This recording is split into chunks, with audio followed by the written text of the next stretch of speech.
take a moment to notice maybe your shoulders, our jaw, or stomach, what you're noticing is your nervous system. So it's been talking, and most of us have never learned to listen. It's what keeps us really safe, and it was extremely useful way back in the day when we didn't know if we would go out in the world and bring back food or get eaten by lions. Now, what activates that system is the stress and overstimulation of everyday life and how busy it's gotten and how complex it is. We have instantaneous, worldwide communication and social media and these devices that are going off all the time. So now we have a different type of stressor that is seems to be the root of a lot of our problems. You can know you're safe and still feel anxious. Your thinking brain has the memo, but your nervous system did it. The body really leads here, and the mind is what follows. In our earliest experiences, we were dependent. We needed to connect. And if we didn't connect, that was to our nervous system an imminent danger. That was an imminent threat to our survival. And so these parts in our nervous system get stuck and we play out today. Okay, so here's the big question. What do we do about it?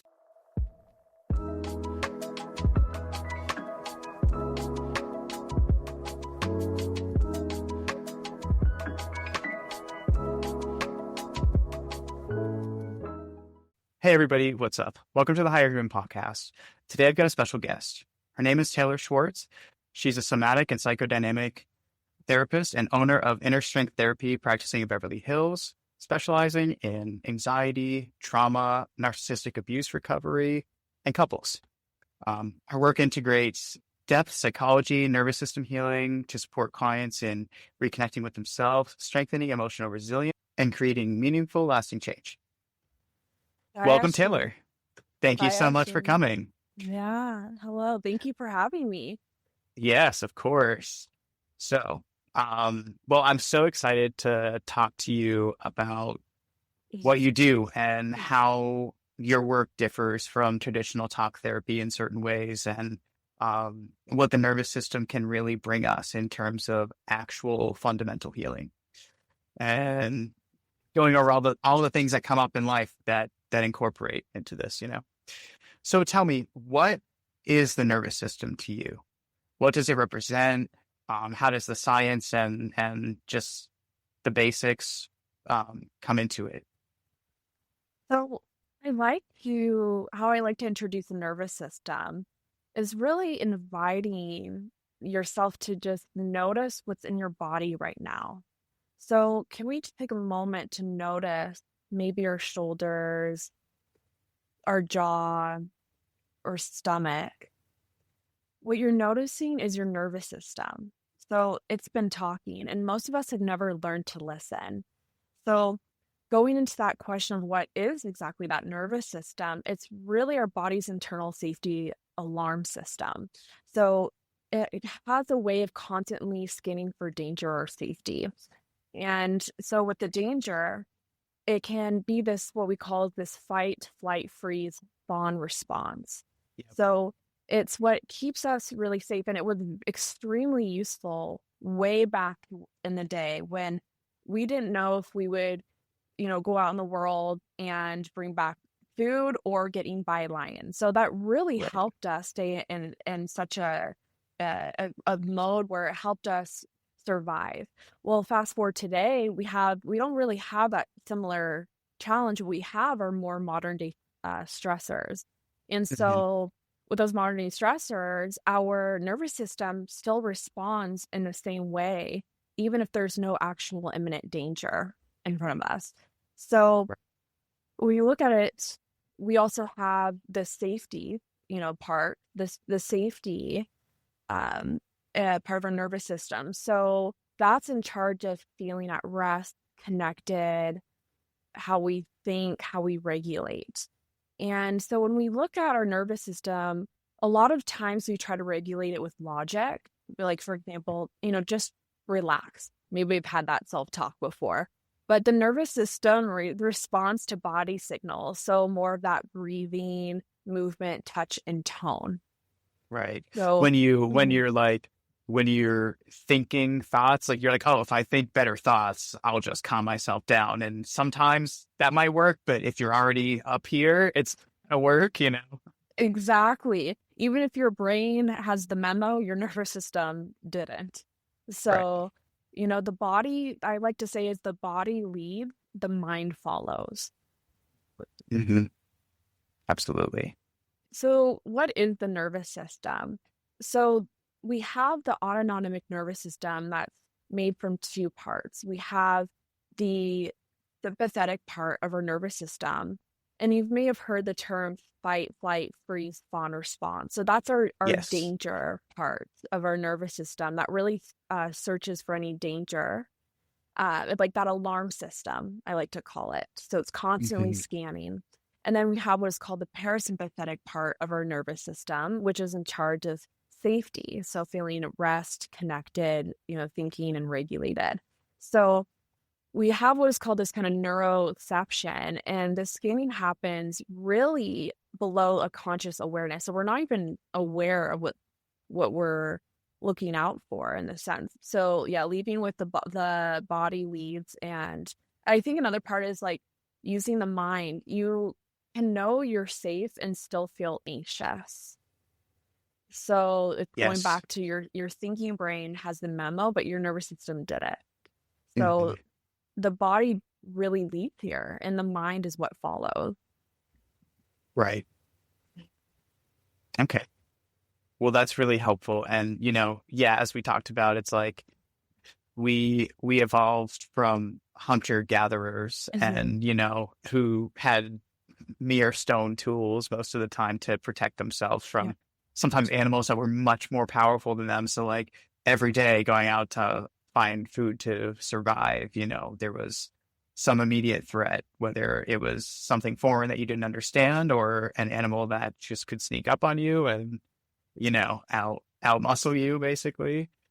Um, yeah, so much out there that we don't have to look out for anymore. And it seems that now what activates that system is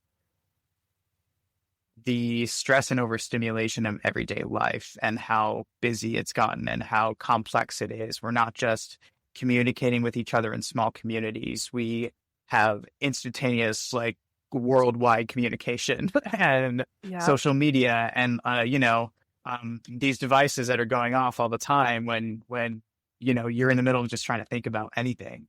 So now we have like a different type of stressor that is kind of seems to be the root of a lot of our problems. Definitely. And it just, living in this world that's so demanding, of Yes. us, it definitely can create that very hypervigilant, response in our nervous system, even when it's so clear, like we have, like you said, these motivating stressors, but there's no imminent danger, around us. Right. So, I hear the word somatic therapy or somatic healing or something thrown out there a lot. Um, since it's what you do, can you help us understand what it really is? And So, soma is the Greek word for body. So, therapy is really focused on how emotions and stress lives in our body and not just our mind.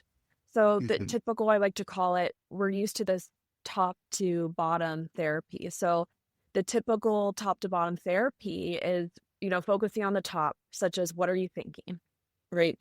A lot of thought process, but we never really get to the feeling of it. And that's where somatic therapy comes in. So, Mhm. somatic therapy is, for example, what do you notice in your body?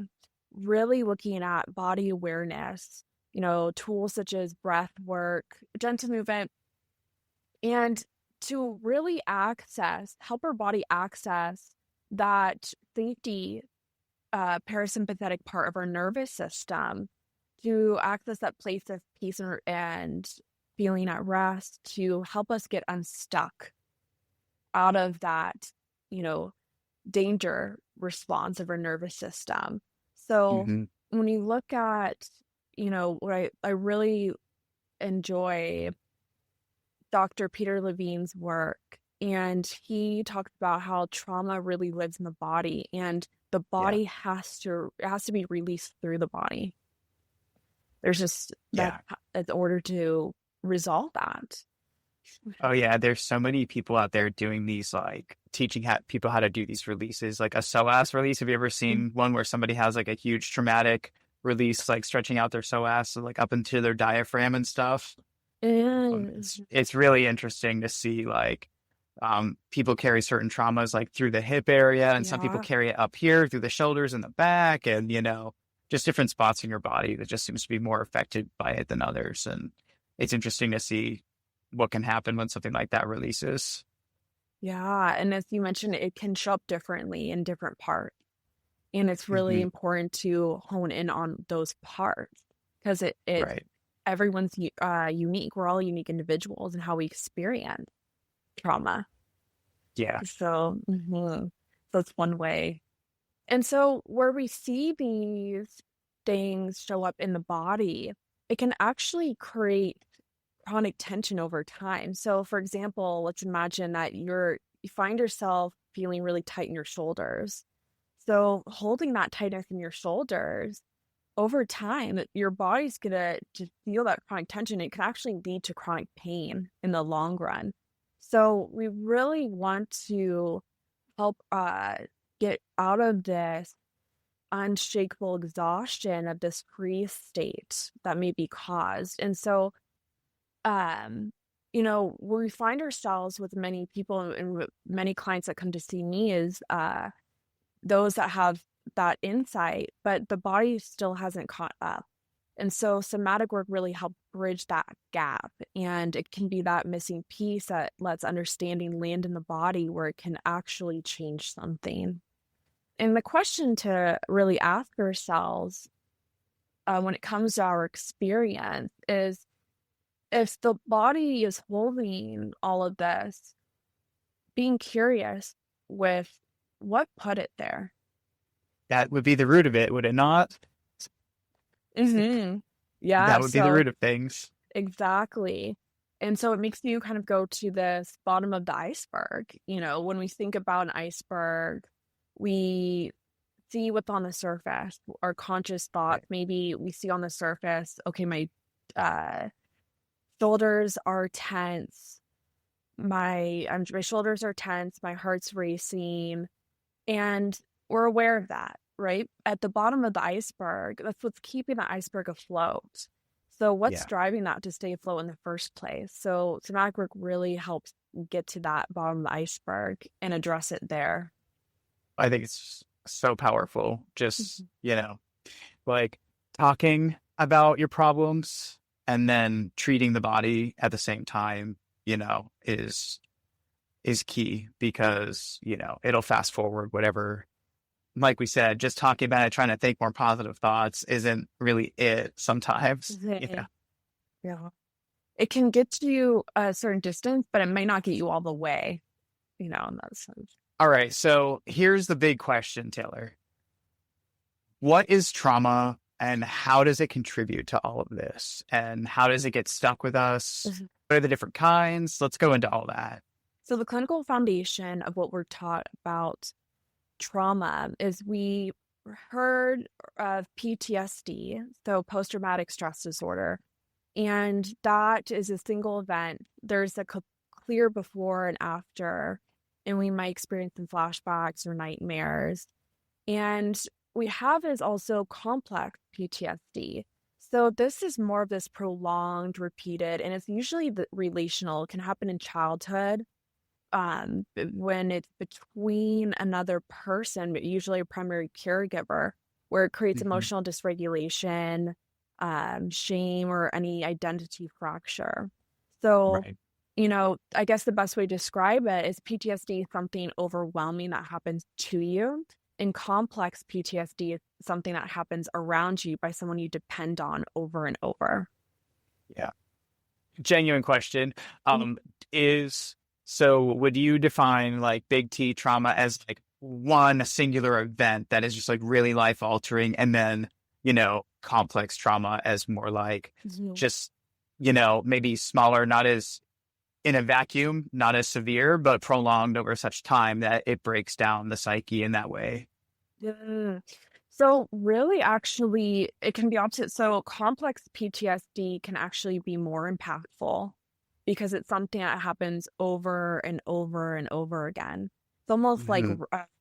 raindrops, but it's constantly raining in that sense. Right. So it constantly keeps our nervous system in that hypervigilant state. There's no break. Like literal Mhm. water torture. Exactly, exactly. Yeah. Yes. And then there's this question about, big trauma versus little trauma. And we're more familiar with the big trauma and consider big trauma something that's very obvious. Maybe it's combat or a natural disaster or an Mm. assault, car accident, and nobody questions these. And what we tend to overlook is the little trauma. So, it is below that threshold, but it really continues to mark that nervous system with that repeated exposure. So when we Mhm. think of trauma, the it comes from the Greek word for wound. So when we say trauma is the wound, it's not the event. That's not it's not a metaphor. That's what the word actually means. So that's, I would say the clinical foundation. However, trauma is really not defined by what happened to you. It's defined by what happened inside of you, or Yeah. it's defined by what happened inside you as a result. Yeah. And then, what kind of things does it lead to? Like, how does that manifest itself in the way that someone carries through life after Mhm. that? For Mhm. me, something that always comes up in my work is that a red flag for me is if someone apologizes for everything all the time, Yeah. like silly things that they should never have to apologize for. They're like, "Oh, I'm sorry. Oh, I'm sorry." And it Mhm. makes it very Mhm. anxious. That's like a Yeah. sign that like, oh, like someone had a maybe not so great childhood and they had to like walk on eggshells. And how does it pop up in your work where, it manifests itself in people's life? Like, how does it present Yes. itself in that way? Yes. Especially when I see clients that, experience emotional neglect. For example, maybe your feelings were ignored. We, what didn't happen, what needs weren't met for us that we Yeah. really needed at the time.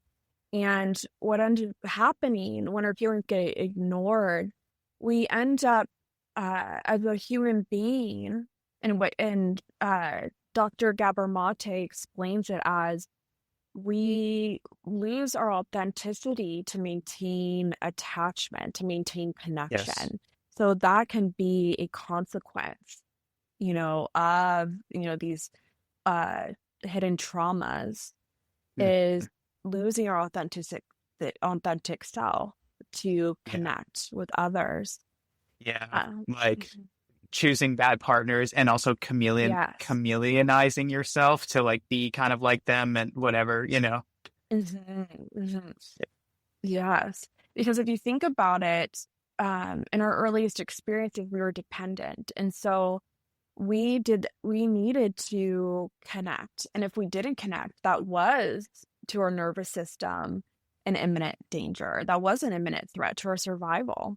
And Yeah. so these parts in our nervous system get stuck and replay out today. So we see maybe those that have experienced other things like, chronically being invalidated. So maybe you're too sensitive or that didn't happen.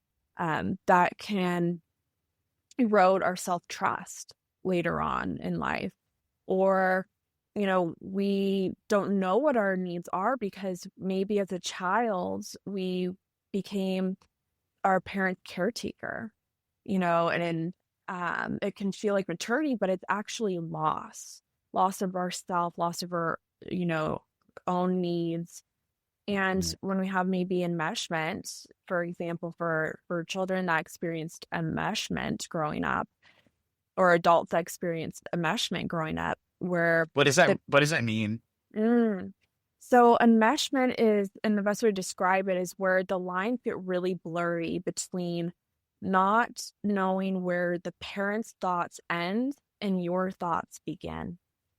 there's Uh, that type does of that entwinement. Mhm. does it also mean like the dynamic in terms of like where the parenting begins and the childhood is, like where the child is taking on a parent role because the parent doesn't take care of themselves type deal, or is that different? It's different. So enmeshment Get it? can look like maybe a parent lives vicariously through their child, wanting them, like, say, to go to the same school that they went to. So it's, Helicopter parenting. yeah, helicopter parenting, right? It's almost like the parent treats the child as an extension Yep. of the self rather than honoring them as their own unique individual. So there's no separateness, in Hmm. that sense. And so that can create, and as an adult, uh, and maybe if we try to step away from enmeshment, maybe, for example, we asserted ourselves with that parent or try to hold a boundary, and we could have been met with the silent treatment or some conflict, and that can create, maybe people pleasing, later on in life. Mhm. Definitely. Have a lot of Yeah, clients that work through that too, and teaching them to rewiring them to think about themselves differently, and help them understand that, if you want to be there for everybody else, that's fine. But if you aren't there for yourself first, you aren't ever going to have the energy to do all of that other stuff. exactly.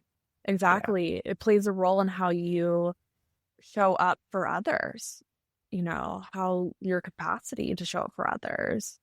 So sometimes maybe we grew up in a household that never felt safe. It was maybe very volatile and there was a lot of unpredictability. And so our nervous system can get stuck in this surveillance. And then as an adult, fast forwarding as an adult, we find ourselves constantly in this surveillance mode, searching for threat. And it can really rob us of having authentic experiences and authentic connection with others because we're searching for danger Yeah. versus showing up our authentic selves. And then there is medical trauma. So when we have early procedures, our body does remember those moments. And in those moments, it can we can internalize it in our body as being in this unable to fight or flee from this. Yeah. So there's that. And then we also have social trauma. So maybe there's this prolonged bullying, and our brain actually registers that as physical pain. So it's physical pain.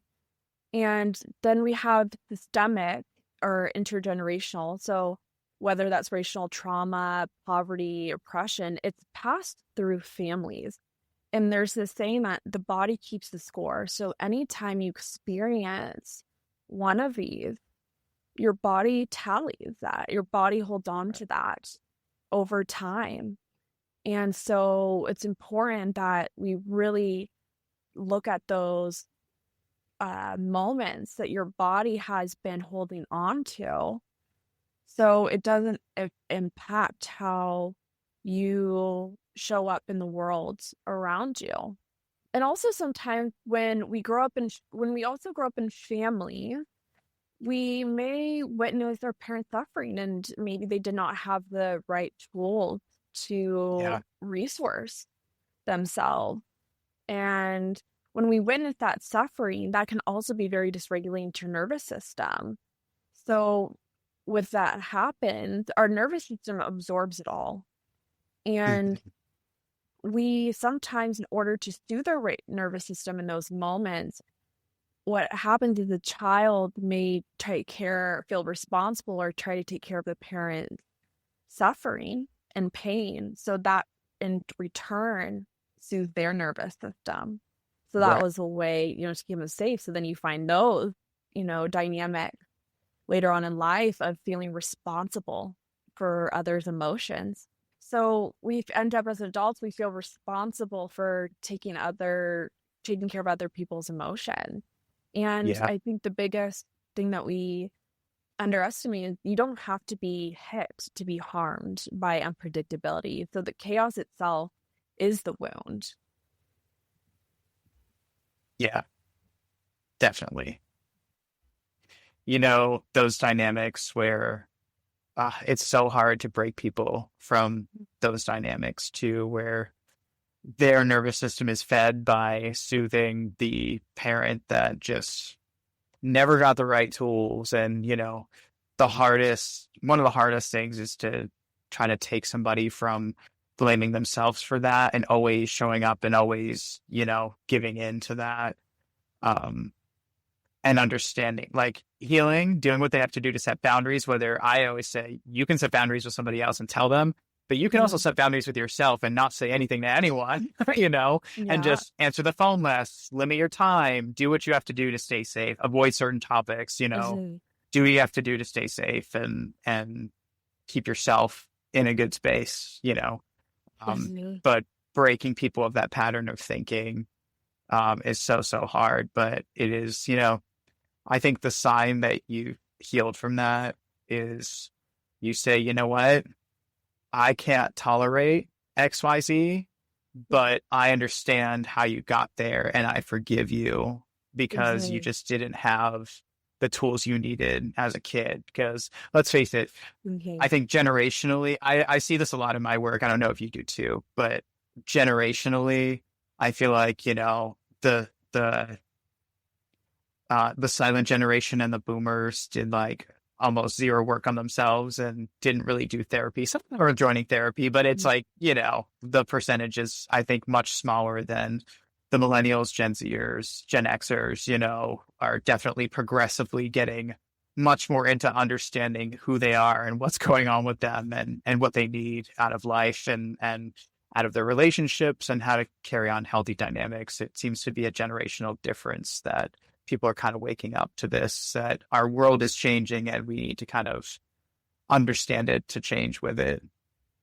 Definitely. And we're seeing, especially now, the importance of emotional needs and Yep. emotional traumas and the impact it creates. And, previous generations did not have tools. It was not nearly talked about at all I mean, about if you went to therapy, emotional you were needs. crazy. Yeah. You were assumed to be Yes. crazy if you went to Yes. therapy. Like in the 50s and 60s, husbands would send their wives who were deemed to be annoying, like to the doctor, and they would like put them on barbiturates and shit. Like people were getting heavily addicted to drugs that just made them couch potatoes, basically, and you kind of zonked them out. And, that's the way whatever relationships or mood or whatever was dealt with back then. And that's just crazy now. But, you were thought to be crazy to go to a therapist to get help to do better in life. So like those messages that, were received in that generation kept us very stuck and in a lot of pain that we carried. Yeah. And so we're just now seeing a shift that it's not for crazy people, in those sense. It's definitely not. Yeah, it's definitely not. But also I think, with a lot of this work that we do, therapy can also be most powerful when we're simply seeking deeper self-understanding and clarity. And so it's we're definitely seeing some shifts now. Yeah, Starting I agree. to see some shifts. Yeah. Okay, Taylor. So here's the big thing. How do we know? Like, how do we know we're in this state? Because I feel like sometimes what happens for me and for many other people that I helped is that unfortunately you missed a few red flags along the way, and all of a sudden you're at like the emergency alarm is going off and you're in big trouble. What are the signs of a dysregulated nervous system? So there are quite a few signs, and when it comes to building awareness towards our nervous system, we often find ourselves not noticing it until we're already at that breaking point. So we have like almost a spillover and we're feeling extremely overwhelmed. So here are some signs of a dysregulated nervous system.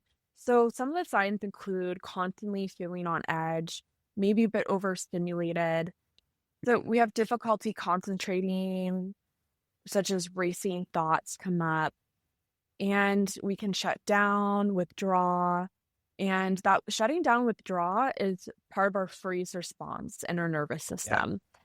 And we can also be overwhelmed by any sensory input, whether that's lights or sounds, The touch. grocery store. It's the grocery store. Oh, wait. Yeah, exactly. Yes. I'm just like, there's way too much going on, basically. And if you let yourself, once you learn to recognize it, it definitely gets better and you can Mhm. seriously get those things under control. But sometimes people, unfortunately, don't know what overstimulation is and they don't Mhm. know that they're experiencing it. They just think that they're in a bad mood. Yeah. And then they just You know, react to it. They just have this. exactly. Mhm. You have that outburst where you're like yelling at somebody for no reason and they're like, what's your deal, man? Nobody wants to be there and nobody wants to be that person. Mhm. Yeah. So it really is a nervous system response. It's our, I like to say is our nervous system is being very loud. It's trying to get your attention here. Yes.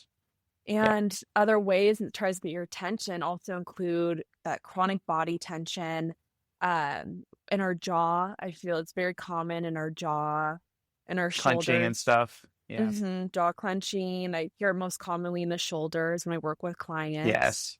I feel Um, like women, especially when you carry stress up here, and then once you get tight up here, then your chest muscles and everything contracts. So you can't actually get full deep breaths, which is another problem. yeah, You have to like start stretching to help with that too. It's not exactly. just the breathing at that point. You've got to learn how to open up those muscles and Mhm. And, and we need to release that tension in order, yes. we carry it sometimes so well that we don't even realize that we're carrying it, you know? Yeah. And so we really, like you said, like it's not just the breathing, we have to find a way to release the tension in those areas because that's all contributing to signals to our nervous system of being in this uncomfortable place. And how can our nervous system feel at rest and at peace when we're having all these signals to us? So we can also experience gastrointestinal issues as well, Yeah. because when we talk about these gastrointestinal issues, I said that right. When we talk about these gastrointestinal issues, we have is called the vagus nerve. So Mhm. the vagus nerve starts from our brain, it's attached to our brain, goes all the way down to our gut here. And so we really feel it in our gut. So we see a lot of these kind of issues show up with chronic stress as well. Yeah. No, Definitely. you relax. And the final one is having difficulty relaxing even when it's safe. When there's no background noise, there's nothing going on around you. It just you have this undercurrent of just feeling at unease, and Yeah. that can be hard to shake off. Definitely. Yeah. Because it's scary actually, because you don't know what's wrong with you. You feel like you're going crazy because you're like, I'm fine, everything's fine. Why do I feel this way still? Mhm. And Yeah, so our nervous system has really adapted to survive whatever that is, brilliantly. So the question comes in here is whether those adaptations still serve you. definitely. And okay, so here's the big question. What do we do about it, Taylor? No. So here are some simple somatic tools that, we could try. Dorothy, or here are somatic tools to try right now. So I'm going to introduce what I call the VU breath.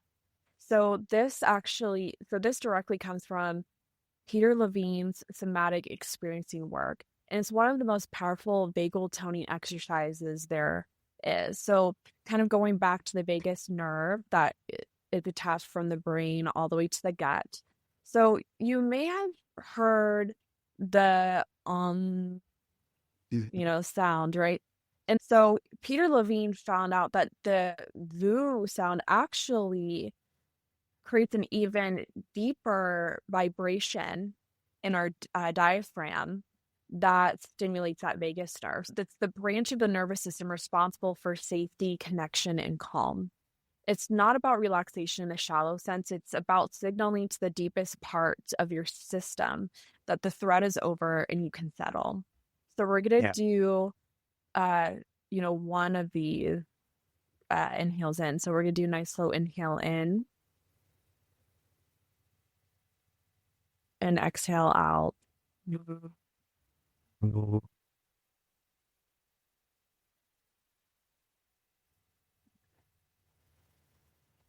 And you'll It's often nice. I feel, like it. yeah. And you'll often feel spontaneous, deeper breath or maybe a sigh afterward. And that's the nervous system letting go. So this VU sound reaches parts of the nervous system that no amount of thinking or self-talk can access. So you're speaking directly to the body in a language it understands when you do this. Right. And then we have what I call is the bilateral self-touch. So what we're going to do is you're going to cross your arms and you're going to place each hand on the opposite shoulder, almost like you're giving yourself a hug. And we're going to alternate gentle tapping. So left, right, slowly, rhythmically. And this is a form of bilateral stimulation. So it's similar to what's used in EMDR therapy. And Mhm. the alternating left-right activation helps the brain and nervous system process and integrate. So this also, Interesting. yeah. So this also works. We can also do alternating taps on the sides of your legs, or Yeah. or you can slow side to side rocking. And I do this especially with clients when they're talking about difficult experiences. So when I have a client doing the tapping, when they're sharing their experiences, what we're doing here is we're giving them or giving their body to signal that it's being held. So Yeah. it's providing containment. And It that's feels like another. being swaddled or something. Mhm. Exactly. And containment also induces relaxation to our nervous system. So Yeah. what we're doing really is you're giving yourself the co-regulation you may have not consistently received. And here's what matters. Your body will accept it. It doesn't know the difference between someone else providing safety and you providing it for yourself. Mhm. It makes so much sense. And those swaying motions, especially if you're trying to talk about something difficult, I don't know, it's hard to describe, but that distraction just helps you kind of move through the words a little easier. Mhm. And, for the neurodiverse crowd, rocking is really like, usually it's back and forth, like forward and back, but Mhm. people Mhm. rock all around Mhm. or shake their leg is more of a nervous thing that people should really try to find something else to do Yeah. because I don't know if it always helps, but Yeah. um, those are really great tools. Yeah. So, they can be done. These are tools that can be done at any time, even if we're not in an uncomfortable place. It's a helpful tool to practice or almost prime ourselves, our nervous system, to prime ourselves to practice getting in that parasympathetic part of our nervous system. So, it's really almost training we're training our nervous system to learn that it can be safe again Yeah, because it can, you know. for sure. Even if it doesn't feel like that, it's Mhm. possible.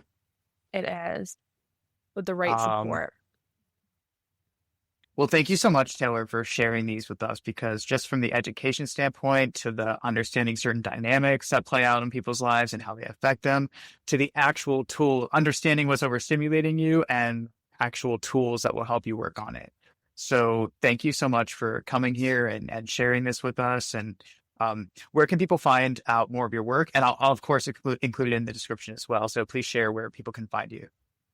So you can find me at istherapy.net. I'm located in Beverly Hills. And I also see clients online throughout California. You can also find me on social media at IS Therapy LA. All right. So cool. Well, thank you so much, Taylor. And I'm looking forward to learning more about this and having you back on someday to talk about more. Yeah, thank you again for having me. It was such a pleasure. Of course. Well, have a great day, whatever day it is.